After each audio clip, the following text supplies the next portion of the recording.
नमस्कार दोस्तों, ढोल में पोल चैनल में आप सब मित्रों का हार्दिक स्वागत करता हूं। दोस्तों, चैत का महीना है, शुक्ल पक्ष है, नवमी है और सरयू में स्नान के लिए दूर दूर से यात्री आ रहे हैं और रामचंद्र जी भी अपने तंबू डेरा तान करके वहां स्नान करके पुण्य लाभ ले रहे हैं।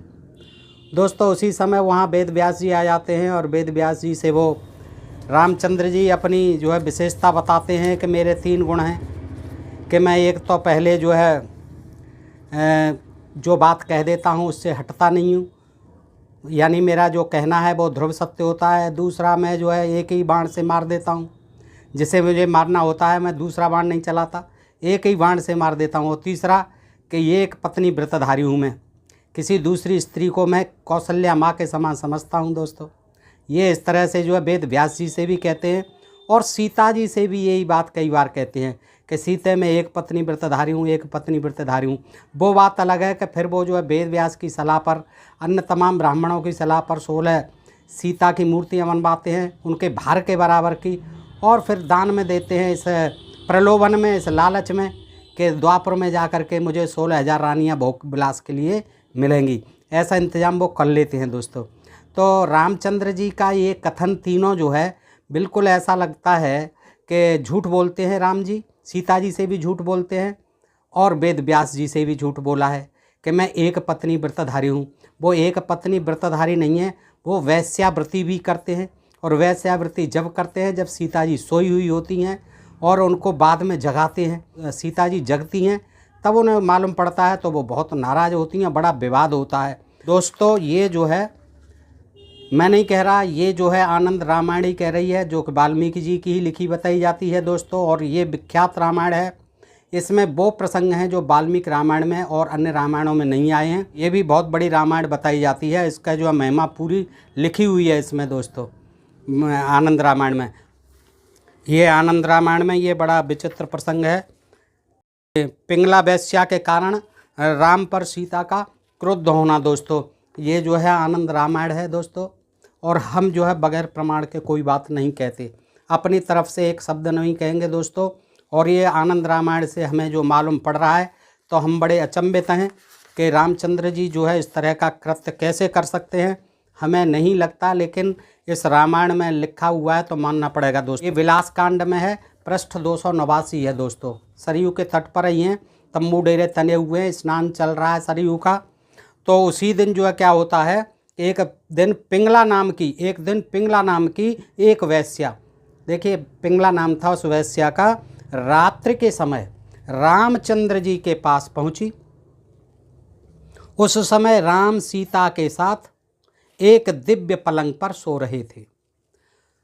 वह वहां गई और जाने से पहले सीता के भय से, क्या आवाज़ नहीं हो जाए, सीता जाग नहीं जाए, सीता के भय से नूपुर आदिक, जो पैरों में घुंघरू आदि बंधे हुए थे, नूपुर आदिक शब्दायमान जो आवाज़ करने वाले थे, आभूषणों को उतार दिया। आभूषणों को उतार देती है क्योंकि आवाज़ से सीता जाग सकती हैं।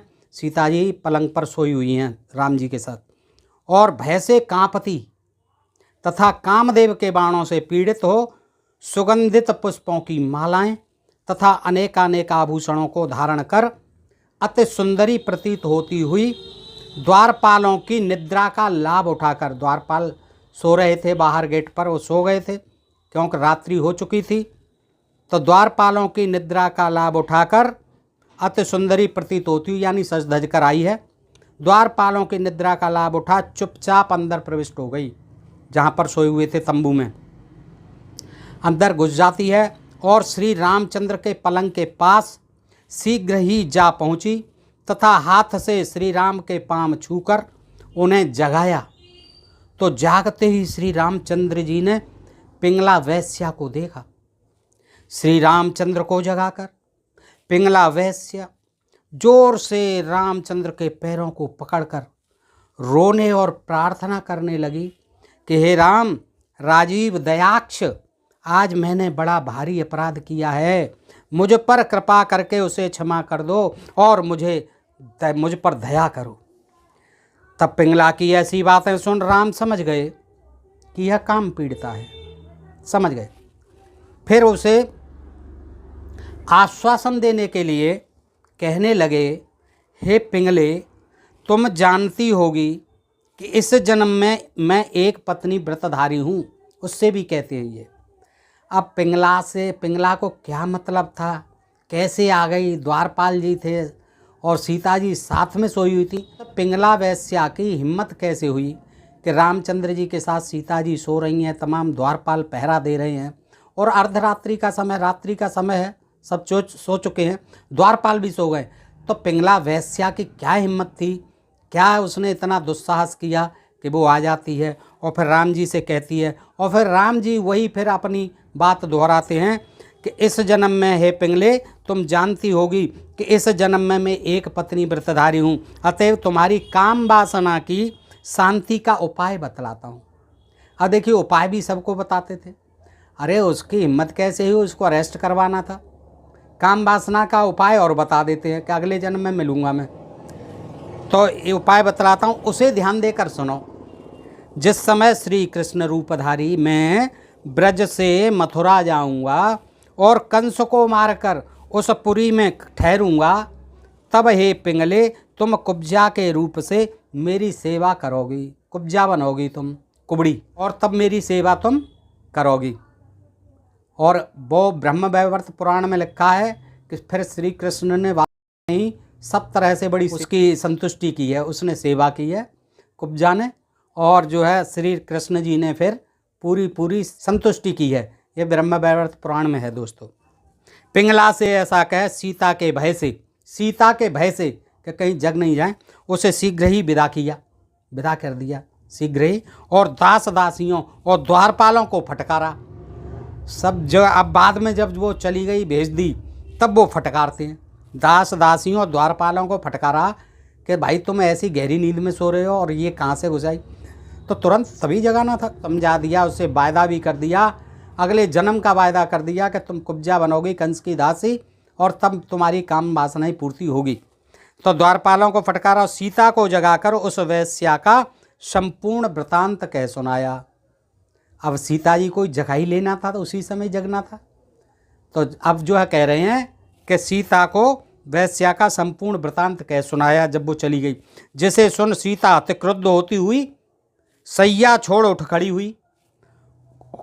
हुई और बोली, सीता जी बोली, हे राम, जब वैश्या आई थी तो आपने मुझे क्यों नहीं जगाया? आज आपका एक पत्नी व्रत धर्म ज्ञात हो गया। पिंगला के आने पर चुपचाप उसके साथ भोग कर लिया। जब वह चली गई तब मुझे जगाया। बहुत दिनों के बाद आपकी यह पोल खुली है। दोस्तों मैं ये अक्षर सही पढ़ रहा हूँ, अपनी तरफ से कुछ नहीं कह रहा हूँ। देखिए पृष्ठ 290 पे विलास करना। तो आपने मुझे क्यों नहीं जगाया? आज आपका एक पत्नी व्रत धर्म ज्ञात हो गया। पिंगला के आने पर चुपचाप उसके साथ भोग कर लिया। जब वह चली गई तब मुझे जगाया। बहुत दिनों के बाद आपकी यह पोल खुली है एक पत्नी व्रत की।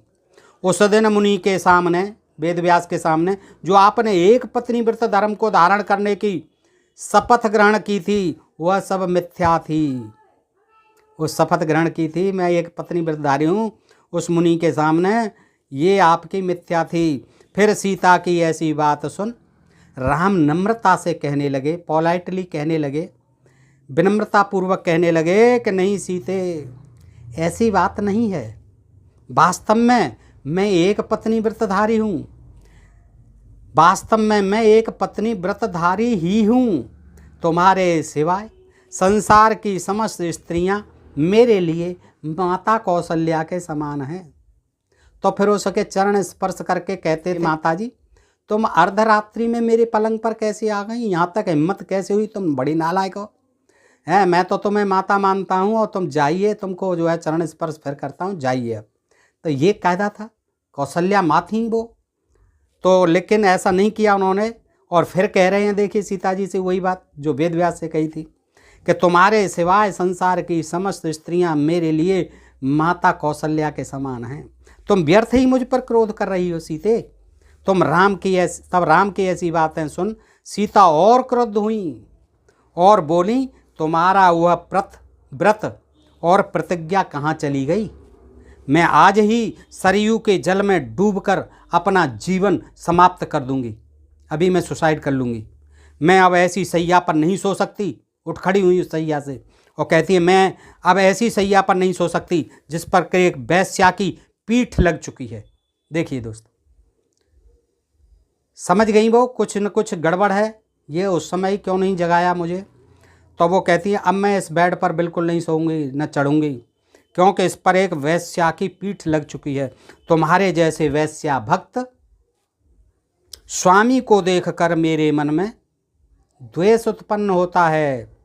तुम्हारे जैसे वेश्या भक्त स्वामी को देखकर मेरे मन में द्वेष उत्पन्न होता है। जब मैं मर जाऊंगी तब तुम जैसे वेश्या भक्त राजा की जो दशा होनी होगी।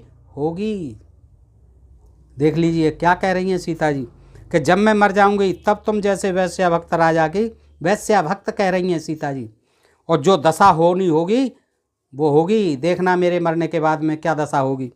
यह समझ रखिएगा कि वेश्या भक्त राजा का राज्य ज़्यादा दिन तक नहीं ठहरता।